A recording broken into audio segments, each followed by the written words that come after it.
Bonsoir à tous, très heureux de vous retrouver. Bienvenue dans le journal. Dans l'actualité de ce mercredi, la réouverture des frontières terrestres ivoiriennes à partir de ce mercredi 15 février à minuit. Les frontières sont fermées depuis le 20 mars 2020 pour lutter contre la propagation de la maladie à coronavirus. Le permis à points rentre en vigueur le 1er mars 2023. Selon la gravité de l'infraction, des points allant de 2 à 8 sont retirés des permis. La mesure vise à réduire les accidents de la circulation et l'incivisme sur nos routes, mais tout le monde n'y adhère pas encore. Voilà pour le sommaire. Et pour commencer, sachez que les frontières terrestres ivoiriennes sont ouvertes à partir de ce mercredi 15 février à minuit. Le porte-parole du gouvernement, le ministre Amadou Koulibaly, l'a annoncé au sortir du Conseil des ministres. Les frontières sont restées fermées depuis le 20 mars 2020. La mesure avait été adoptée dans le cadre de la lutte contre la propagation de la maladie à coronavirus Covid-19. Alors, nous allons justement revenir sur la célébration de la Saint-Valentin. Vous le savez, hier, donc, 14 février, nous avons énormément parlé de ce sujet. Et aujourd'hui encore, parce que rien n'égale l'amour, je vous propose de regarder ce sujet et on en parle après. Un mardi, en pleine semaine, pour célébrer l'amour. Jour ouvrable à certes, mais l'occasion de la Saint-Valentin est bonne pour Aruna pour sortir son cheval. Il sillonne les littorales à la recherche d'amoureux, désireux d'immortaliser l'instant. Habituellement, ce sont les week-ends qu'il recherche des clients. Seulement que les amoureux, monsieur, madame, c'est eux qu'on les rencontre sur la plage. Ils montent à cheval, ils font des balades, des photos, des souvenirs de la plage. Bon, depuis ce matin jusqu'à là, j'ai eu 16 000 francs. Ça n'a pas trop marché parce que les gens ne sont pas sortis assez. On espère qu'ils vont sortir samedi ou dimanche. Pour combler l'absence des amoureux ce jour, Aruna propose ses services à tout le monde. Seul ou accompagné, monter à cheval fait du bien. J'aime monter à cheval. Et puis c'est bien chic. Accompagné, mais malheureusement, il n'est pas là. Donc c'est comme ça, nous, on vit nos Saint-Valentin. La chance du cavalier ne sourit pas à la chansonnier de Zoulou. Elle creuse au fond de sa gorge et de son esprit pour composer mélodie et chants d'amour. Mais la moisson n'est pas bonne. M'a dit de l'amour. Quelques Valentins que j'ai gagné, j'ai fait les Atalakou. Toute la journée, j'ai eu 1500 seulement. J'ai payé transport, j'ai avoir 1300 à la maison. J'ai payé Rougnon 700. Ma Valentine, on paye à Tchiki 300. On finit des moyens, nos fêtes là finies. Au-delà des chants zouglous, cet homme mise sur de petits détails pour séduire sa compagne. L'achat d'un éventail, par exemple. J'ai trouvé qu'il est vraiment particulier. Il y a trop de démons dans l'amour ils ont besoin d'être chassés. Donc ça, c'est pour chasser les démons. On va chasser les démons dans le couple. Ces amoureux, eux, préfèrent regarder les va-et-vient de la mer pour se faire des déclarations ou pour régler certains détails de leur couple. Le soleil, lui, court pour marquer la fin de cette journée de l'amour, tout comme ces jeunes qui galopent ou chantent pour ramener à manger ou un cadeau à leur Valentine. Restons toujours dans l'ambiance de la Saint-Valentin, cette fois aux côtés des veuves. Ces femmes, obligées par la vie de passer la fête seules, sans leur mari, certaines n'arrivent pas à se défaire de la disparition de ces derniers, tandis que d'autres se consolent avec la présence des enfants. Elles ne manquent absolument pas de se remémorer de bons vieux souvenirs de leurs époux disparus, des images qu'elles chérissent pour l'éternité. Théodore Zouzou, Justin Kouassi, Clément Boko. C'est mon cadeau de la Saint-Valentin. C'est mon petit ami qui me l'a offert. Un cadeau de la part de son conjoint, Gossé, la voisine de cour d'Olga, n'en aura plus jamais. Il y a 2 ans, la grande faucheuse a emporté son mari. Ici au quartier Saint-Laurent, dans la commune de Yopougon. Ce 14 février, Gossé est nostalgique. En compagnie de leur fille unique, elle ne peut que passer en revue quelques photos gardées de lui. Autrefois choyée par son amoureux au cours de la Saint-Valentin, elle se sent aujourd'hui très seule. Père à son âme, il me faisait des surprises. La Bible même le dit. L'homme quittera son père et sa mère et s'attachera à sa femme. Aujourd'hui, je suis seule. Sans ce mari-là, il y a un vide auprès de moi. Pratiquement le même ressenti pour Jeanne à la cité BAE. Les efforts fournis par son fils aîné pour lui offrir un présent ce jour de la Saint-Valentin ne peuvent remplacer la tendresse de son époux parti il y a 11 mois. Bon, c'est mon grand garçon qui m'a fait cadeau matin. Il m'a donné un complet de pain matin. Ça m'a fait beaucoup plaisir. De toute façon, on ne va pas me donner des cadeaux, c'est ce qu'il veut faire. Mais comme, en tout cas, j'étais beaucoup contente. Mais ce n'est pas la même chose comme quand son père me donnait. Toujours dans la commune de Yopougon, face au marché de Kouté, habite Yvette, également veuve depuis 17 ans. Ici, l'atmosphère est moins morose. Depuis 17 ans, il est décédé, on ne fêtait pas. Cette année, les enfants ont décidé de venir rester ensemble avec moi. J'ai préparé, on a mangé ce qu'ils peuvent faire. En tout cas, on s'est amusé. On est restés ensemble, en tout cas, c'était bien. Elle est très contente de nous voir parce que c'est une surprise en fait comme nous l'avons fait. Même s'il n'y a pas les moyens, il faut quand même passer voir la famille. Il faut quand même passer voir maman. Quand on le fait, ça ramène encore les vieux souvenirs. Cependant, l'ambiance bon enfant change après nos interviews. C'est pratiquement en filou que nous quittons les lieux pour la des Silems, chez Amarata, une autre veuve. À domicile, une bonne odeur s'échappe de la cuisine. Une atmosphère de fête avec les enfants. Son veuvage, elle l'a terminé depuis 7 ans. Je le fais avec l'amour des enfants. Parce que la Saint-Valentin, c'est élargi, c'est élastique. Quand tu ne gagnes pas pour mari, tu gagnes pour enfant. Donc après le décès de papa, en tout cas les enfants m'ont comblé de cet amour-là. Je ne me sens pas seule. On a prévu faire les fruits de pommes de terre et après la prière de 19h30, puis leur donner des conseils. On va mettre un peu de la musique. Après la perte de leur conjoint, si certaines veuves ne se laissent pas emporter par cet événement douloureux, d'autres ploient sous le poids du chagrin et du désespoir. Chacune marque la Saint-Valentin à sa manière.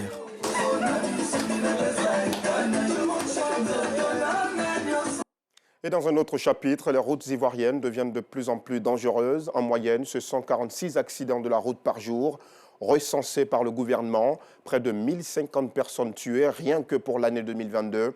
Le secteur des transports est en pleine métamorphose avec des innovations pour éviter d'autres drames sur nos routes. Le ministère des Transports a donc annoncé depuis le 17 janvier 2023 l'entrée en vigueur dès le 1er mars prochain du permis à points.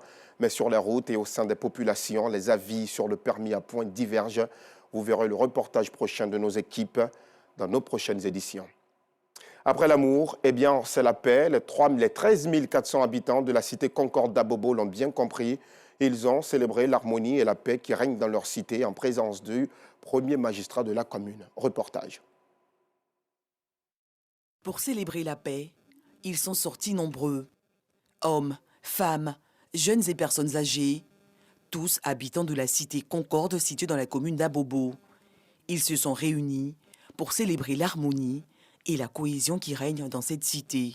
Nous vivons en parfaite communion dans cette cité-là.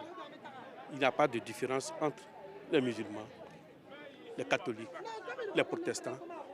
Pas de différence entre les Bété, le Gula. Depuis que je suis ici, on n'a pas eu d'histoire.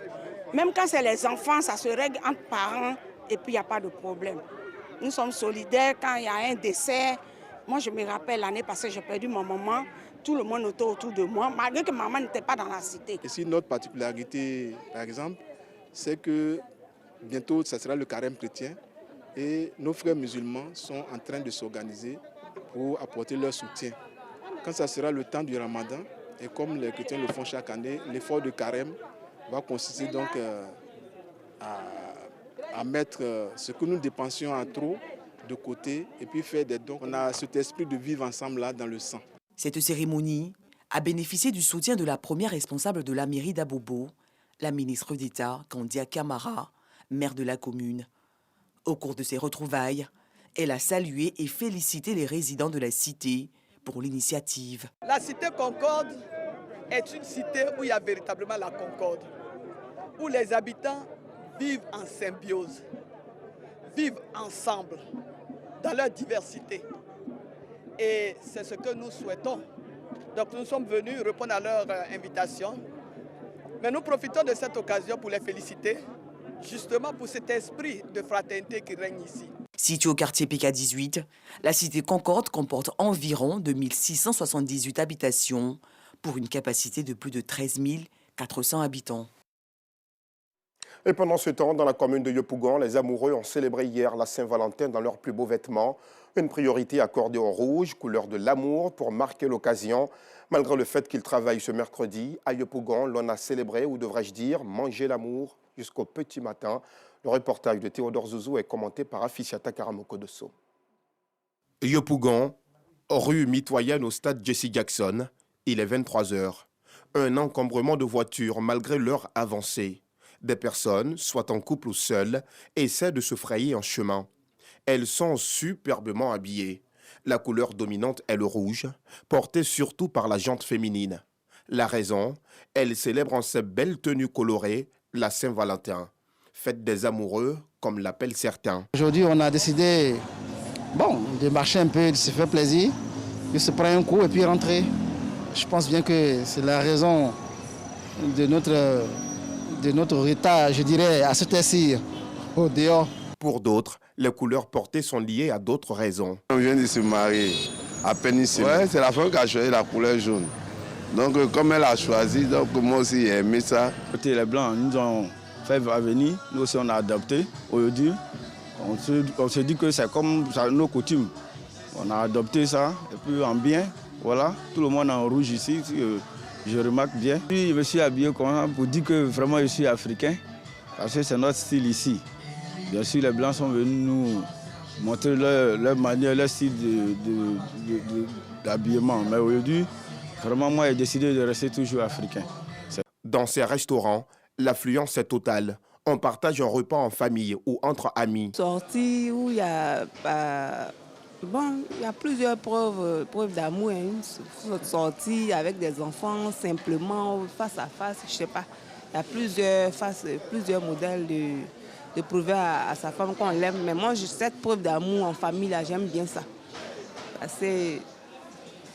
C'est une occasion pour d'autres de manifester leur solidarité. Le couple m'a invité à venir partager un petit repas pour la Saint-Valentin. Aujourd'hui, comme c'est Saint-Valentin, j'ai invité ma soeur parce que son mari a l'habitude de la faire sortir chaque année. Et cette année, ça fait défaut parce que son mari n'est plus. Donc j'ai voulu l'inviter un peu pour qu'on puisse s'amuser un peu. Les travailleurs sont obligés de redoubler d'efforts. En tant que serveur, vraiment, aujourd'hui, ce n'est pas comme les jours habituels. Parce que c'est très mouvementé. Parfois, on a des clients qui viennent juste pour des simples dîners. Mais aujourd'hui, on a plusieurs couples. Des dîners en famille, entre amis. Tout marche à merveille. Même avec un peu d'agitation, mais on tient le coup quand même. Non loin du carrefour de la caserne des sapeurs-pompiers, les maquis grouillent de monde. L'ambiance est à son top niveau. Ouais,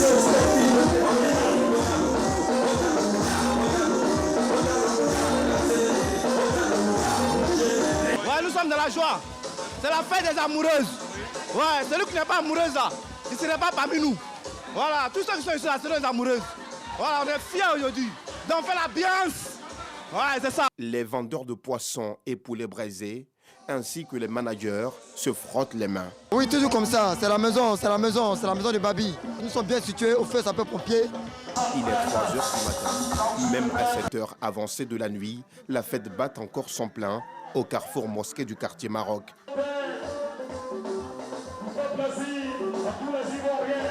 La Saint-Valentin a été célébrée avec faste dans un climat apaisé. Hors de nos frontières, au Burundi, les services de renseignement ont arrêté 5 défenseurs des droits humains hier mardi. 4 d'entre eux s'apprêtaient à prendre un avion pour l'Ouganda. L'information a été donnée par la Ligue de défense des droits humains. L'hostilité du gouvernement d'Évariste Ndayishimiye envers la société civile et les médias, autrefois florissants du Burundi, persiste malgré l'élection de ce dernier en mai 2020, avait souligné début février l'ONG Human Rights Watch.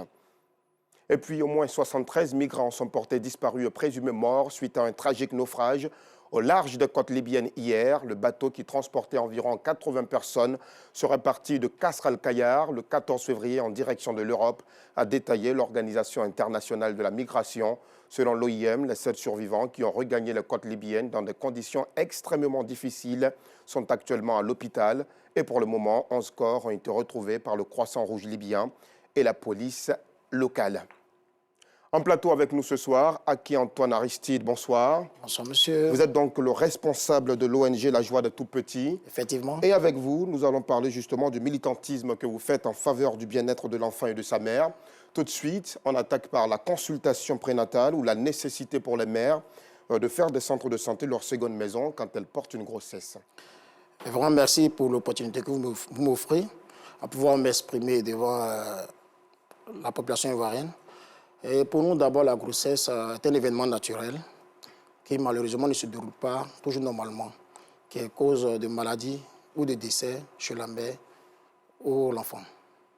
Très bien. Et donc, la consultation prénatale, c'est la nécessité, selon vous, pour les femmes enceintes de faire des centres de santé leur maison. Une fois qu'une femme enceinte, une femme qui ne va pas se menstruer, engrive ses règles, qu'elle parte dans un centre de santé pour voir si elle est enceinte. Une fois qu'elle est enceinte, qu'elle parte à l'hôpital pour pouvoir avoir des conseils d'usage d'un gynécologue ou d'une sage-femme et pour pouvoir identifier ou prévenir les complications liées à cette grossesse. Et justement, pour pallier ces complications, donc pour protéger l'enfant et sa mère, il y a un aspect très important, c'est la vaccination. Effectivement. Qu'est-ce que vous dites sur la vaccination? La vaccination, après que l'enfant vienne au monde, que l'enfant est arrivé au monde, il faut vacciner l'enfant, qui va permettre à l'enfant d'être protégé contre la tuberculose, et contre le tétanos, la poliomyélite. Et ce qui va permettre à l'enfant d'être sur le même point, la même ligne de départ dans sa jeunesse future. Et donc, en l'absence de vaccination, est-ce qu'il y a des effets secondaires? Est-ce qu'il y a des métamorphoses qui peuvent subvenir chez les enfants? Oui, effectivement, quand l'enfant vient au monde, déjà nous partons aussi même sur l'allaitement maternel aussi. Oui. Je vous ouvre une brèche. On va revenir à l'allaitement maternel tout à l'heure. Je voudrais justement qu'on puisse parler des dangers qu'encourent les mamans et même leurs enfants quand les enfants ne sont pas vaccinés. En fait, quand les enfants ne sont pas vaccinés, d'abord la mère, quand elle ne fait pas sa consultation prénatale, elle met sa vie en danger, elle met la vie de l'enfant en danger. Et donc, en partant déjà à l'hôpital, en faisant la vaccination de l'enfant, elle se protège elle-même et protège aussi l'enfant. Très bien. Alors, l'allaitement maternel exclusif, c'est un concept que vous défendez. Qu'est-ce que c'est? L'allaitement maternel exclusif, nous défendons parce qu'au jour d'aujourd'hui, nous avons un souci avec nos jeunes sœurs qui ne veulent plus donner le lait maternel au bébé. Elles se disent non, si je donne mon corps le sein va être tombé, ça va être fané. Or, le lait maternel permet au bébé d'avoir une bonne croissance. Et aujourd'hui, nous plions de la cherté de la vie. Or, le lait maternel, il est gratuit. Ça permet une affection entre la mère et l'enfant. Très bien. Alors, la déclaration de l'enfant dès sa naissance, c'est aussi un point très important du combat que vous menez. Effectivement, la déclaration de l'enfant est très importante parce que ça va suivre l'enfant dans toute sa vie, dans tout son cursus scolaire, plus dans le travail qu'il fera demain. Or, quand un enfant n'est pas déclaré, une fois que peut-être il part à l'école, il est dans la classe d'examen, il a des difficultés. Quand nous partons à la mairie, quand nous partons à la mairie, c'est 500 francs. Par négligence, nous allons nous retrouver au palais de la justice. Et cela va coûter encore des frais. Oui. Or, quand l'enfant vient encore appelé au monde, en l'espace de 3 mois, nous avons 3 mois pour aller déclarer l'enfant. Et cela permettra d'identifier l'enfant, de donner un nom à l'enfant. Et ça permet aussi, comme vous le dites, de préparer donc les échéances futures de la vie de cet enfant, de lui donner donc une identité et aussi de le préparer donc à l'école et toutes les autres étapes donc de sa vie. Et donc, parlez-nous à présent de votre ONG, La Joie des Tout-Petits. Quelles sont les missions essentielles que vous vous êtes fixées? Les missions essentielles que nous sommes fixées, La Joie des Tout-Petits, d'abord, brièvement, nous souhaitons voir une Côte d'Ivoire où aucune femme ne meurt en donnant naissance. Chaque enfant naît en bonne santé et chaque personne vit une sexualité, une reproduction saine. Très bien. Merci beaucoup. Merci infiniment à Aki Antoine Aristide. Je le rappelle, vous êtes donc responsable de l'ONG La Joie des Tout-Petits. Avec vous, nous parlions du militantisme que vous menez en faveur du bien-être de l'enfant et de sa mère. Merci d'avoir répondu à notre invitation. Voilà pour l'essentiel de l'actualité. N'oublions surtout pas les enfants victimes donc, du cancer, dont la journée internationale est célébrée ce mercredi 15 février. Vivement un prompt rétablissement dans les meilleurs délais. Très belle soirée à tous.